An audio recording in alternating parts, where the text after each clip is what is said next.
એવી શુદ્ધિ નથી. દારૂ પી એટલે અશુદ્ધિ થઈ, અશ્લીલ વાત કરી તો અશ્લીલ અશુદ્ધિ થઈ, અશ્લીલ ખાધું તો અશ્લીલ એટલે અશુદ્ધિ થઈ બધી. પણ જે શાસ્ત્રોએ લખ્યું છે, મોટા પુરુષોએ જે લખ્યું છે એ પ્રમાણે જીવન જીવવું, એ પ્રમાણે કાર્ય કરવું. એ જ પછી એ કેટલાક કે છે અમે તો આજે ભવઈ રમાડી જુબી મારી ગયા હતા કે ભવઈ એનો ધર્માદો લખે કે એનો ધર્માદો કાઢે, એ ના કહેવાય. એ લોકોને તો પોતાની એ છે ભગવાન માટે. એમના ડૉક્ટર્સોએ કહ્યું ને કે આપણે ભગવાન માટે જીવન છે, આપણું જીવન આપણું બધું આખું ભગવાન માટે જ આપણું જીવન જીવાય તો એ બધી શુદ્ધિ થઈ ગઈ. મન છે એને પણ ભગવાનની અંદર રાખીએ કે આમ આડાવડા વિચાર કરતો એમાં તોડીને ભગવાનને મને કહ્યું કે મનની શુદ્ધિ થઈ. દેહની શુદ્ધિ નાવાથી થઈ, આપણને નાયા એટલે શુદ્ધિ થઈ, પણ અંદરની શુદ્ધિ પછી જુદી છે. એટલે એને માટે પણ સંયમ નિયમ આપણે મહારાજે આજ્ઞા આપી છે એ રીતે પાડીએ તો એ શુદ્ધિ કહેવાય. એમાં ઘરની શુદ્ધિ શું કે ઘરમાં સંતો પધાર્યા તો તીરથ બની ગયું. ગુણાત્યાન સ્વામી કહ્યું જે ઘરમાં સંત પધાર્યા તો ભગવાનની મૂર્તિ પધરાઈ એટલે ઘર શુદ્ધિ થઈ ગઈ. કારણ કે ભગવાનનું વાતાવરણ થયું છે એટલે શુદ્ધિ એનાથી થાય. આધ્યાત્મિક જીવનની અંદરની વાતોની અંદર બાહ્ય શુદ્ધિ જુદી, અંદરની આ બાહ્ય શુદ્ધિ તો નાહીએ ધોઈએ પણ શુદ્ધિ કહેવાય, કપડાં સ્વચ્છ પહેરીએ શુદ્ધિ કહેવાય. પણ એ બધું જ્યારે ભગવાનના કામમાં આવ્યું તો એની શુદ્ધિ થાય છે. તો જેમ મારે કહ્યું આપણે માટે જેમ મકાન સારું જોઈએ તો ભગવાનનું મંદિર પણ આપણા ઘરમાં હોવું જોઈએ તો ઘરની શુદ્ધિ થઈ જાય. પણ મંદિર જ ના હોય તો શું કંઈ મશાન, એ પછી શું મશાનમાં જઈને જેમ બધાને કંઈ જ્ઞાન ના થાય ને કંઈ સુખ ના આવે એવું મશાનમાં શું હોય, બધું કશું જ ના હોય. એમ મશાન જેવું ઘર કહેવાય. પણ તો મંદિરો તો સાંજે 5 ભેગા થઈએ, કીર્તન કરીએ, ભજન કરીએ, ભગવાનનું નામ લેવાય, સેવા લાય તો એ ભગવાનની સંબંધ થયો. એટલે ભગવાન થકી જ આપણી શુદ્ધિ છે, ભગવાન માટે કરીએ એનાથી શુદ્ધિ છે. એમનો સત્સંગ કરીએ સંતો છે, સંતોનો પણ સમાગમ કરીએ આપણી શુદ્ધિ છે, એનાથી જ થાય છે. બીજી શુદ્ધિ તો આપણે માની લીધેલી એટલે આવું બધું છે. અરે ભગવાન એટલે કહેવાનું શું છે કે એમ આપણી જે કમાણી થાય છે એ પણ શુદ્ધિ માટેની વાત છે. જે કંઈ આપણે પૈસા કમાયા એમાં ભૂલથી ખોટી રીતે કે કોઈ રીતે બીજી રીતે આવી ગયું હોય તો એને માટે દશાંશ વિશાંશ ભગવાનને આપે તો એની શુદ્ધિ થાય. તો દરેકે આ ધર્માદો કાઢવાનો કયો છે. એટલે આ કંઈ આપણે નથી પણ બધા ધર્મોની અંદર હોય છે. પણ મહારાજે આપણને કહ્યું છે કે ભાઈ આપણે આટલું કરવું.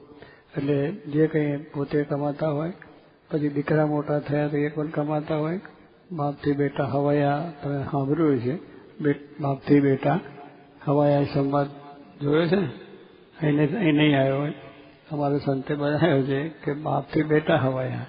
એટલે શું કે બાપ ધર્માદો તો આપતા હતા જ, પણ બાપને કે છોકરાઓ ક્યાં ધર્માદો આપે, પણ છોકરાઓને પણ ધર્માદો આપવાનો થયો. બાપ છે બેટા થવાય એટલે શું કે આપણે ધર્માદો બાપ તો કાઢે છે, એને સત્સંગ છે. પણ જ્યારે કમાતા છોકરા થયા તો કમાતા છોકરાને પણ આપવો જોઈએ. બહેના પત્ની કમાતા હોય તો એને પણ આપવો જોઈએ. દરેકે 10મો 20મો ભાગ આપવો તો એ આપણી દ્રવ્યની શુદ્ધિ છે. અને એ પ્રમાણે દરેક વસ્તુની શુદ્ધિ કે દરેક વસ્તુ પવિત્ર ક્યારે થાય કે જેમાં ભગવાનનો સંબંધ ભળે ત્યારે. આપણો ભગવાન મંદિર અહીંયા ભગવાન પધાર્યા મંદિર તો એ શુદ્ધિ થઈ. આપણી મોટર છે તો મોટરની પણ શુદ્ધિ થાય. જેમ આપણું ઘરની શુદ્ધિ થઈ એમ ભગવાને માટે વસ્ત્ર આપ્યો તો વસ્ત્રની શુદ્ધિ થઈ. એટલે જે ભગવાનના સંબંધમાં આવે એ બધું શુદ્ધિ થઈ જાય.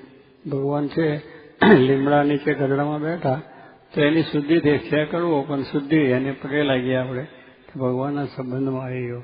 એટલે મારા શિક્ષામાં લખ્યું કે ભગવાનને જે વસ્તુનો થાય છે એ શુદ્ધ બની જાય છે, એ પવિત્ર બની જાય છે. એટલે એને અર્પણ કરવાથી આપણું મન ચોખ્ખું થાય, આપણું દ્રવ્ય શુદ્ધિ થાય તો આપણે સુખી થઈએ છીએ.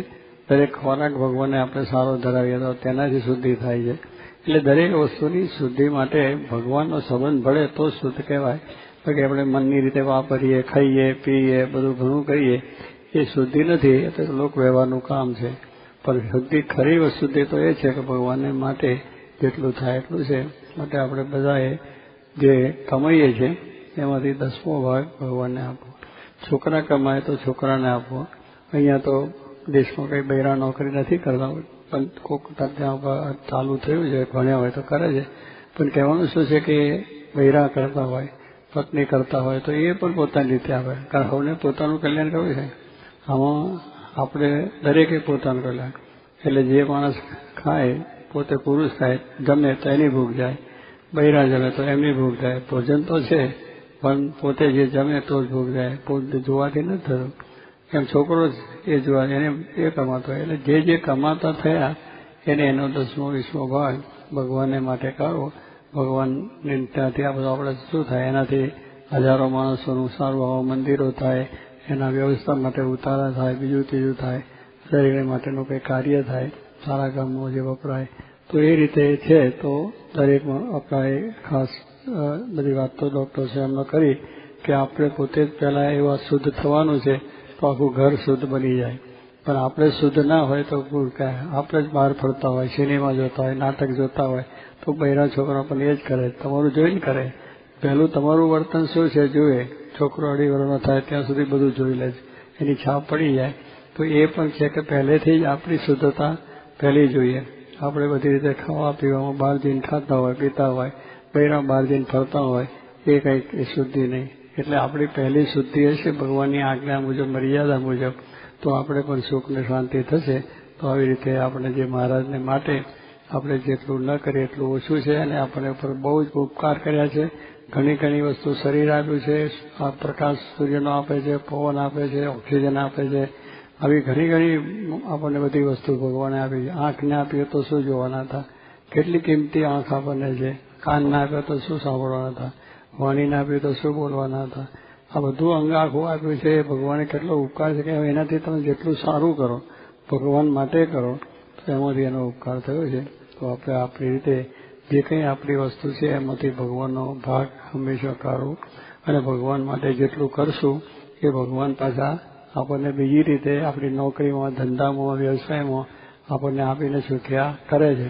કેટલાકને કહે કે અમે ધંધામાં ખોટ જાય છે અને આવું કેમ કર્યું, ભગવાનની અમે સત્સંગ રાખીએ છીએ તો પછી સત્સંગ છે છતાં પણ ખોટ જવાનું કારણ આપણે કંઈક ભૂલ થાય, આપણે ધંધામાં ભૂલ થતી હોય એને કારણથી થતું હોય, કે ધંધાની આવડત ન હોય તો થતું હોય, અગર તો અપડાઉન થતું હોય, એમ ઘણા કારણ હોય. એમાં કંઈ ભગવાનનો વાંક નથી કે સત્સંગનો વાંક નથી, પણ એવું નથી. છતાં જે કંઈ છે એ ભગવાન માટે જ આપણે કરવાનું આવે છે. આપણે ના હોય તો દેહે કરીને સેવા કરો તો પણ ચાલે. પૈસાની સગવડ ના હોય, બીજી રીતે ના હોય તો દેહે કરીને દેહની શુદ્ધિ થાય. ભગવાનની મંદિરમાં જઈને સાફ સફાઈ કરીએ, બીજું ત્રીજું કરીએ તો એ પણ એક સેવા છે. વચને કરીને તમે સેવા કરો, ભગવાનને સંતના ગુણગાન ગાઓ, આ સત્સંગ વધારો, એ પણ વચનની સેવા કહેવાય. તો વચને કરીને પણ થઈ જાય.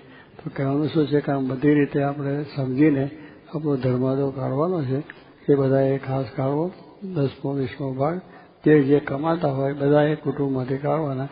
અને કુટુંબમાં સંપ રહે, એકતા રહે, એક રુચિ રહે, એને માટે ડૉક્ટર સાહેબમાં જે વાત કરી છે બહુ જ બરાબર વ્યવસ્થિત છે. એમાં આપણે સમજીને આપણે જો કરીશું, ઘરમાંથી જ સત્સંગ, બાળકોમાંથી સંસ્કાર, ઘરની અંદર આપણે પોતાનું હશે જેટલું એટલું બહાર બધું આવશે. એક જ ઘર સારા હોય તો બધા સારા બની જાય. અને આપણે કરજો તો બધાને ખાસ આપણે એક ધ્યાન રાખવાનું છે કે આપણે કમાણી કરીએ એમાંથી ભગવાનને અર્પણ કરીએ. ભગવાનની રાજો થાય, પ્રસન્નતા થાય અને આપણા જીવનો મોક્ષ થાય. સહજાન સ્વામી મહારાજ.